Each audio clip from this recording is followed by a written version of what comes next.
Hello, everyone. Everyone in the Zendo in New York, everyone in the Zoom Zendo, and everyone who might be watching this online at some point in the future.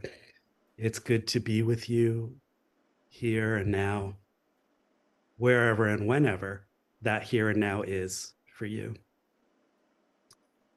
My name is Seiryu, and I'm a senior student at the Village Zendo. I'm coming to you from San Diego on the unceded territory of the Kumeyaay people. Today, I'd like to tell you a series of maybe seemingly unrelated stories about Roxus, about plastic, bananas, and broken elbows.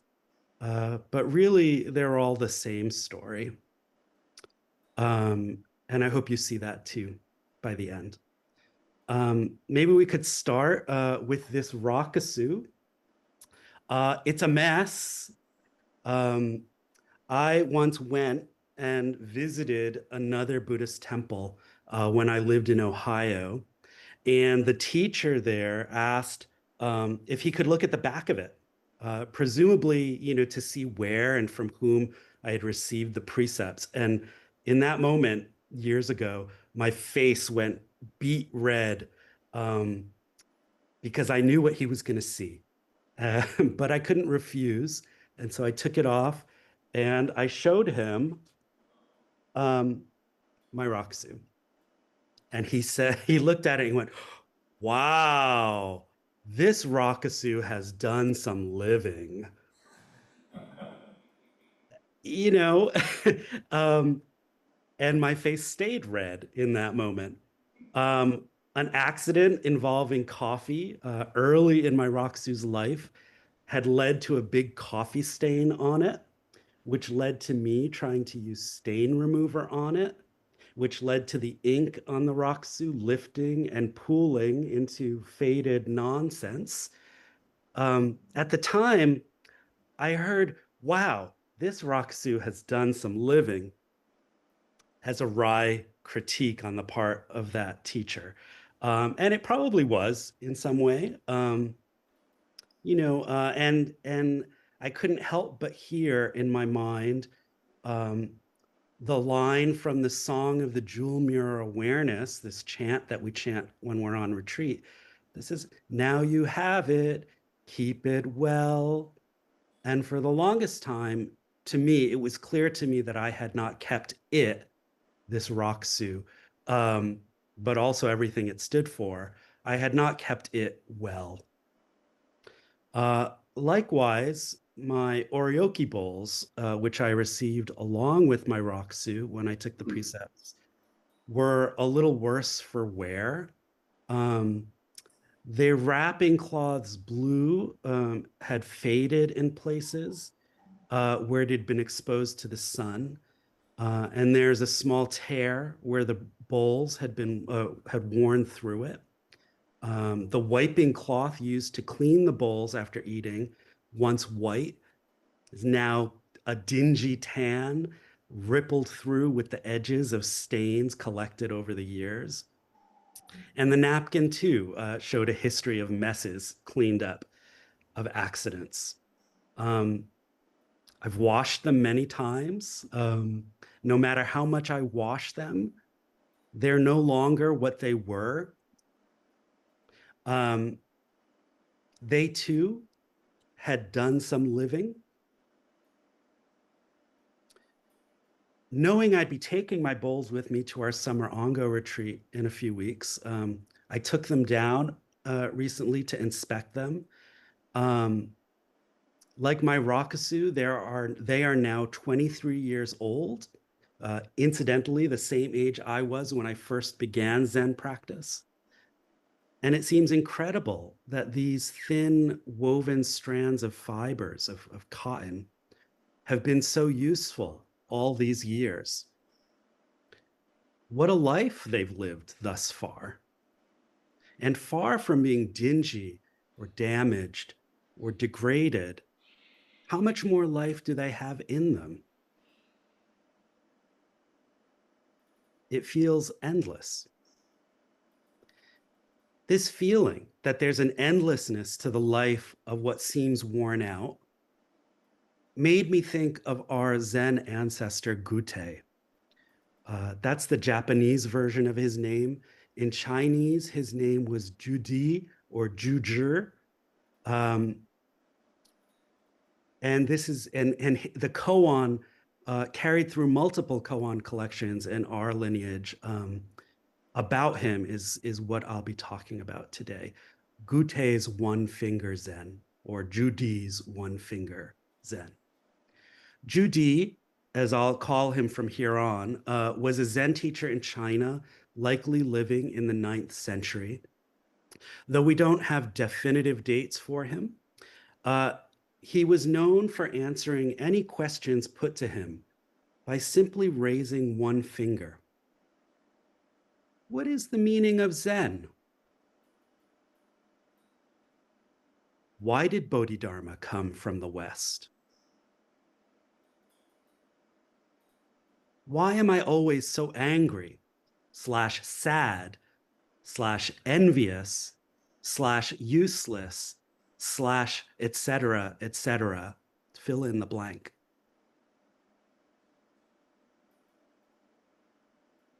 How do I cope with the endlessly unfurling catastrophe of this country?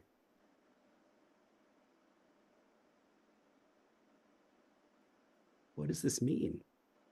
What is this finger? Of course, there's that old joke about the hot dog vendor and the Buddhist. Make me one with everything. Is that what JuDi was offering to his students? At the end of his life, on his deathbed, JuDi said, I used this one finger Zen my entire life and never exhausted it. And then he died. What is this inexhaustibility? Looking at my beleaguered rakusu and my beleaguered oryoki cloths, what is it there that can never be exhausted?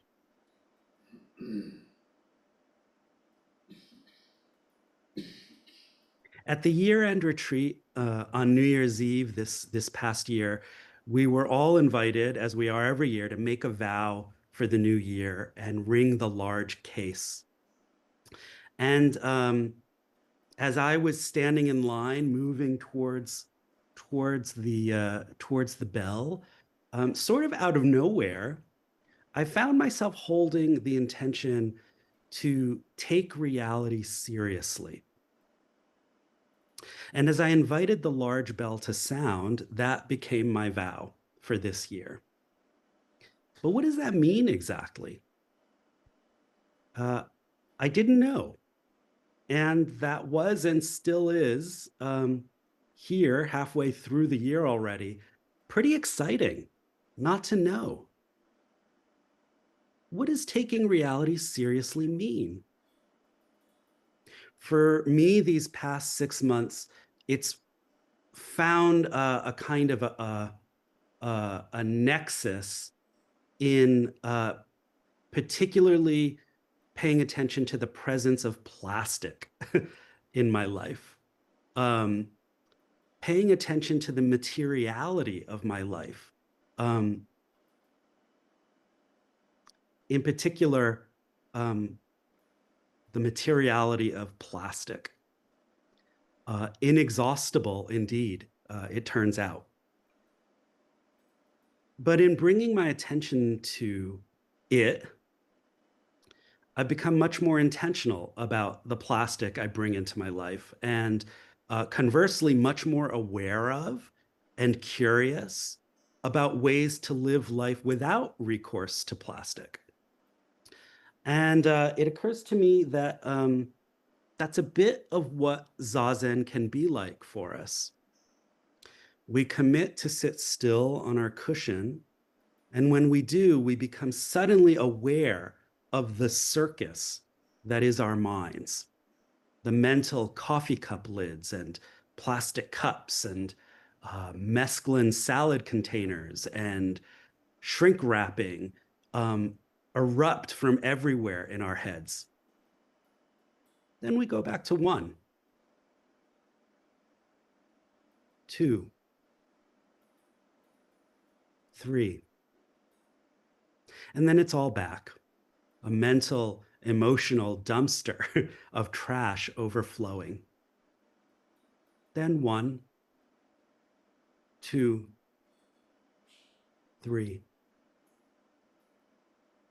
It's not that there'll ever be it's not that there'll never be any intrusive thoughts in our heads, or that I will likely ever be able to go a week without recourse to using some plastic. But in putting my attention to those thoughts or to that plastic's presence in my life, something changes. Earlier this year, with this vow in mind of taking reality seriously, I committed to saving each piece of plastic I encountered that week in a plastic grocery bag, um, and just to see what what is a week's worth of plastic in my life. I encountered that presence with intention for 1 week.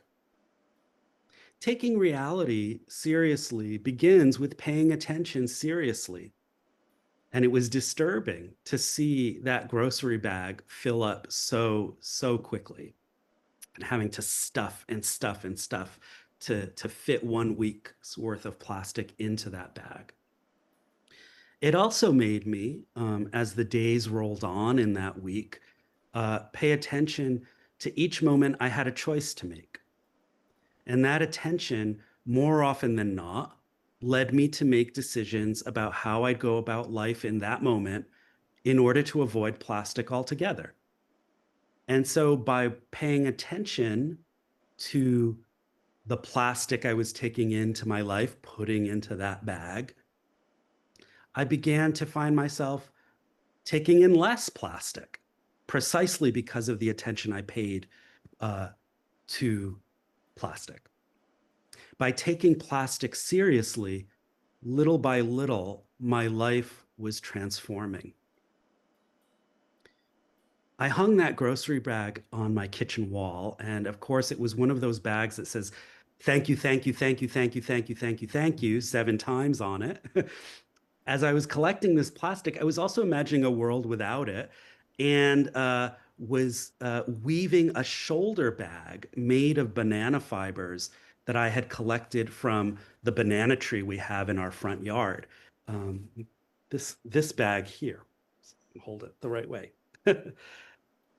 um, I learned this through inexhaustible YouTube videos, showing a practice called nail binding, a practice that goes back tens of thousands of years in human history. The only thing you need is the fiber and your 2 hands to make it. Once finished, this bag has gone with me to the grocery store. It's carried books for me and has sparked conversations with passersby over and over again.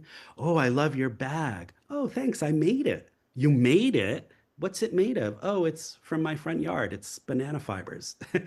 And maybe that opens up a little portal for the person who asked to think about what they might do with their lives, make with their hands. When it's not on the go, this bag hangs in the kitchen next to the thank you bag, next to that plastic thank you bag stuffed with plastic.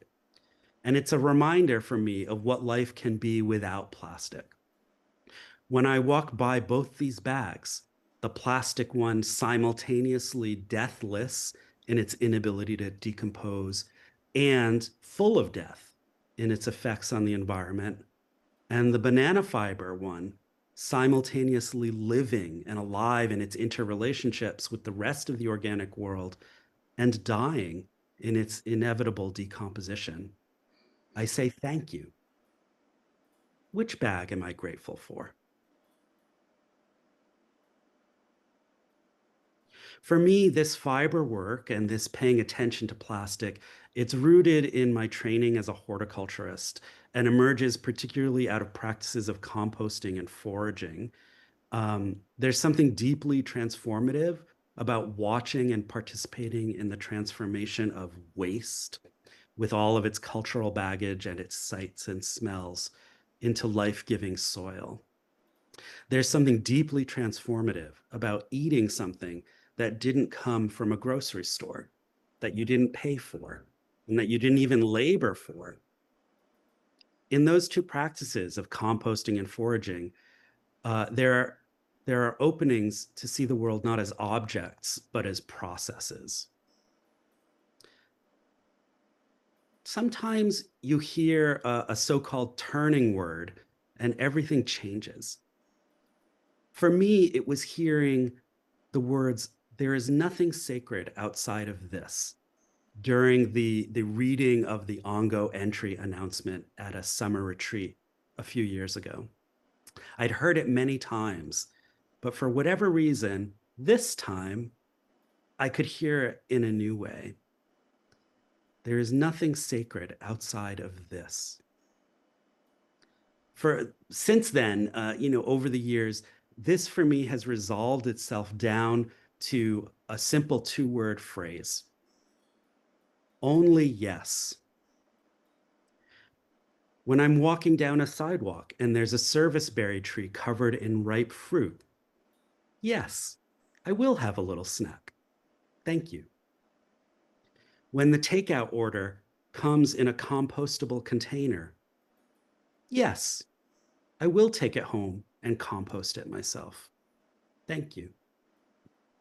When the gophers dig tunnels in my garden and I watch one literally pull a whole broccoli plant down into the ground from underneath, yes, I will appreciate that these fellow beings are aerating the soil and improving drainage. Thank you.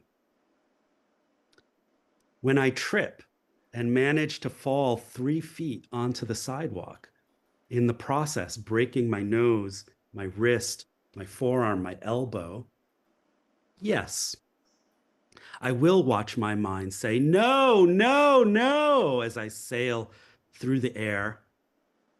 I will focus on my breath for 4 hours in the ER waiting room. I will scream as the orthopedist twists my arm this way and that to get good x-rays. And in a haze of powerful painkillers post-surgery, I will fall in love with my dreamy nurse, David. Yes, I will marvel at the fragility and the resiliency of the body over months of therapy. Thank you. When US government seems broken and the Congress has given in to a dystopic autocratic vision, yes, I will pay attention, take reality seriously, and find a way to respond, and in the process transform my world even a little. This yes is inexhaustible.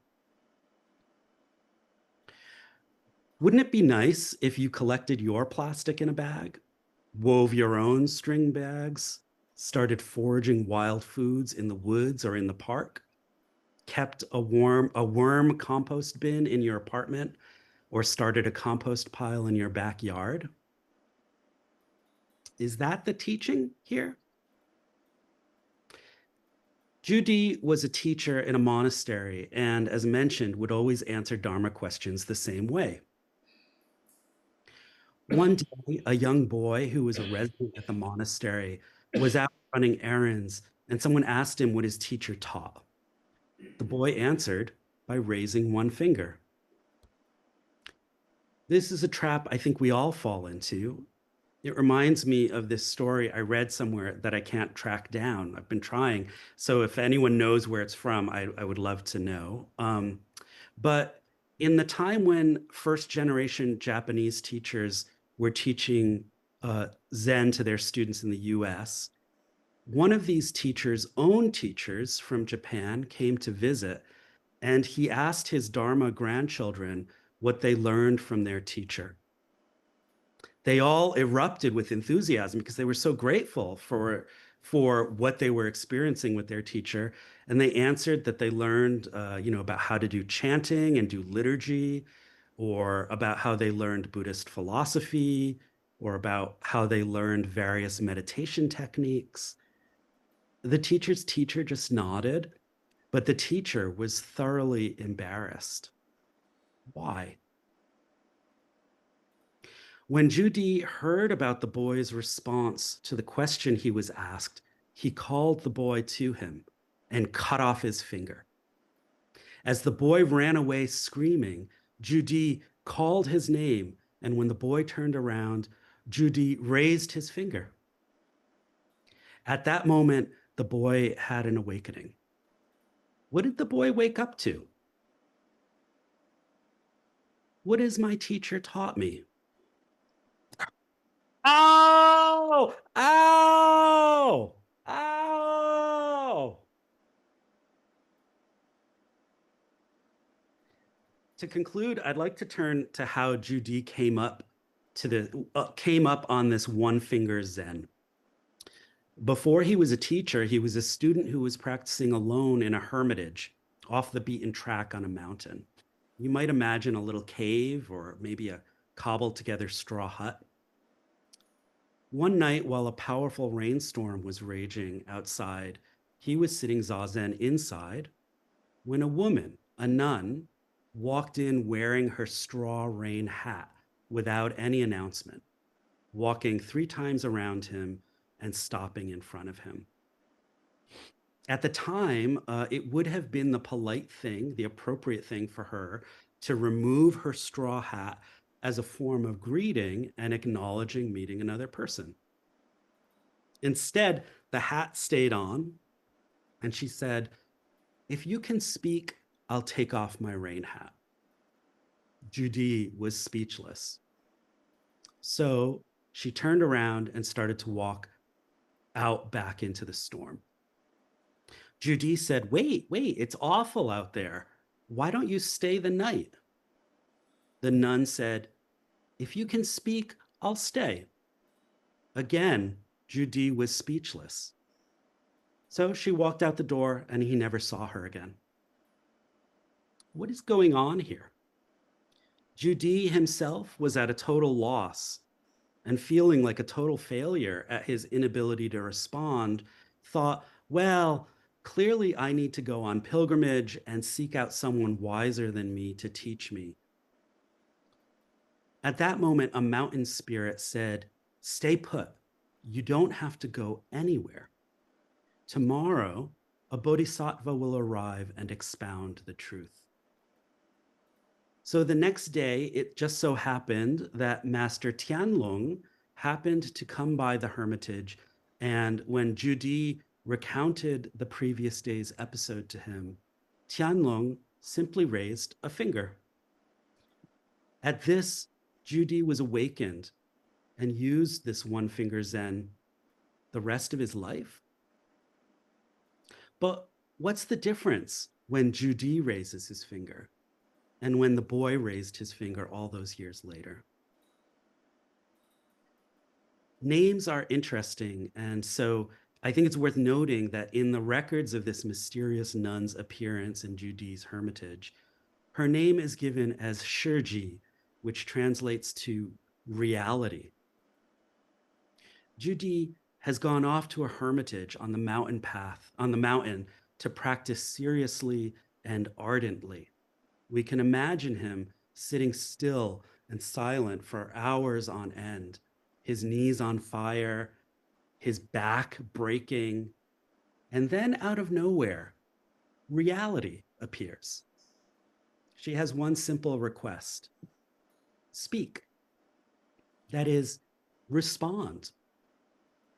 But poor JuDi thinks practice is somewhere else, something else.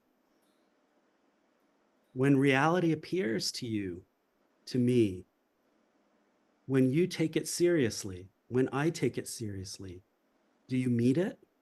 Do I meet it? When the plastic starts piling up, then what?